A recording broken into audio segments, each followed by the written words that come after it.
Imagine watching 4 of your friends sucked into an underwater oil pipeline, pitch black darkness, clawing and tugging at the pipe with chipped off fingernails and bleeding fingers, hopelessly waiting for someone to rescue you from an underwater nightmare without any escape.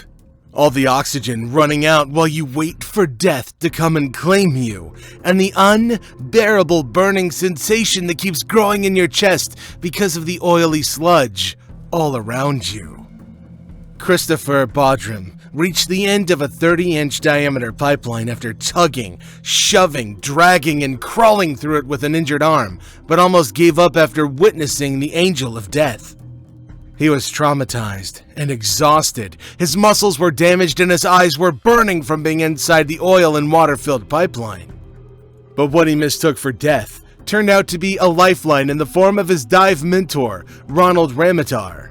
Ramatar enlisted the assistance of Corey Crawford to free Boodram from the deadly line at Paria Fuel Trading Company's offshore facility. This tragedy took the lives of his colleagues Faisal Kurban, Yusuf Henry, Kazim Ali Jr., and Rishi Nagasar. Wait till the end of the video to see more uncut footage of this horrible tragedy from one of the men's GoPro. You must be wondering, how did these men end up in this nightmare in the first place?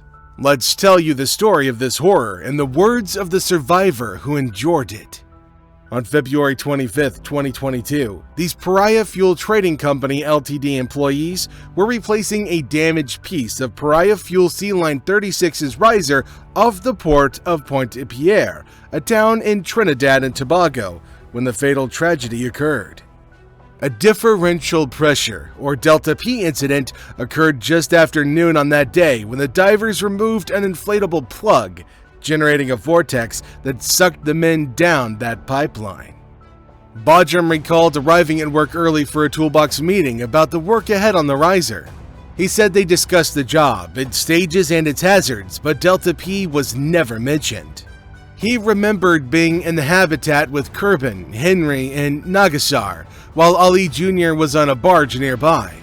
After removing a blank flange, Kurban directed Boodram to check to see if another team had completed carber testing the line. The carber weld test tool fits inside the pipe and creates 2 seals on either side of the weld. However, he claimed that the pipe was deformed and that the seals would not fit. Boodram stated that he and the others ate lunch as Paria and LMC addressed the situation. Following lunch, Ali Jr. advised the group that they could proceed without the test.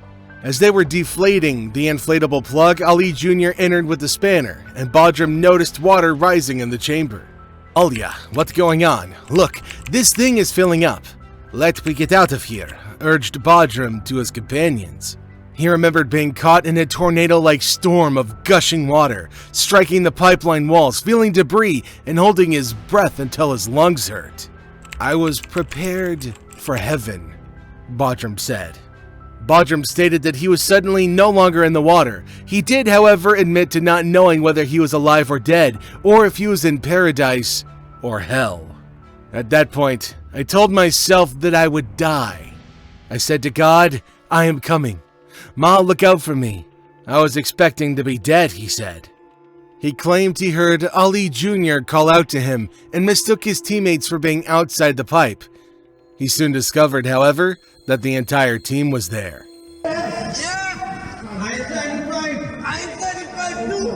He crawled backward to Ali Jr. and the others in pitch-black darkness, not knowing where he was.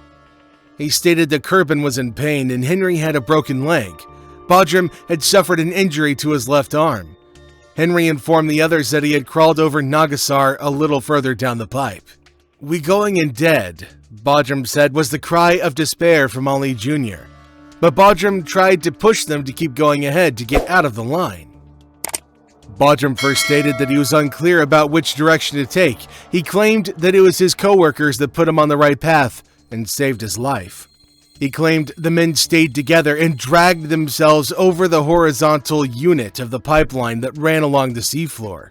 Mind you all, in here was like an unbelievable nightmare. Your eyes are burning every time you try to open your eyes. It burns. It's pitch black. You can't see anything, your throat's burning, your ears are ringing, and your body is sore, Boodram said.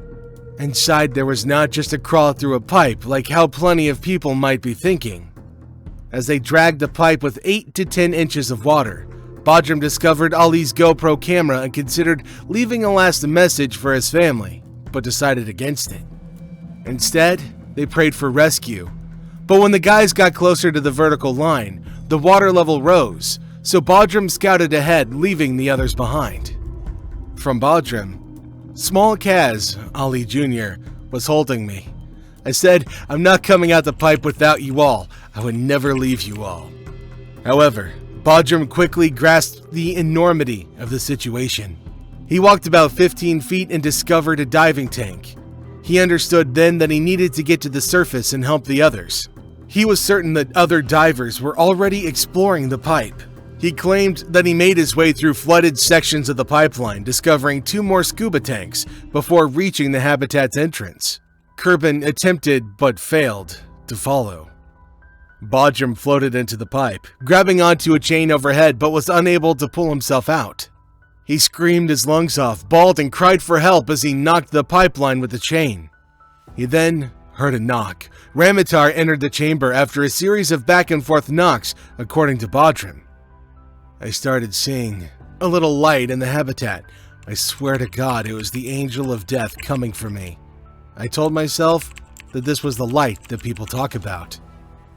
Ramitar was unable to contact Boodram and requested assistance, but Crawford quickly entered the room. Boodram informed them that the remaining divers were in the pipeline, and the guys stated that they were waiting to get more equipment and backup. Boodram recalls pleading with many people to save the divers before being taken to the San Fernando General Hospital by ambulance. He was critical of his treatment, claiming that neither LMCS nor Paria thought he could get decompression sickness. He also claimed that the hospital was unprepared for his situation, as he spent 3 of his 6 days there with oil on his body. He also said that he was placed in the same room as a COVID-19 patient who died later on. Ali, Henry, and Kurban's bodies were found on February 28th, and Nagasar on March 2nd. Post-mortem examination by Professor Hubert Daisley indicated that Ali could have been alive until midnight on February 26th. Kurban, 6 p.m. Henry until early hours, and Nagasar until midnight on February 27th. It's nearly impossible to live life unfazed once you've seen death from up close and watched your companions die.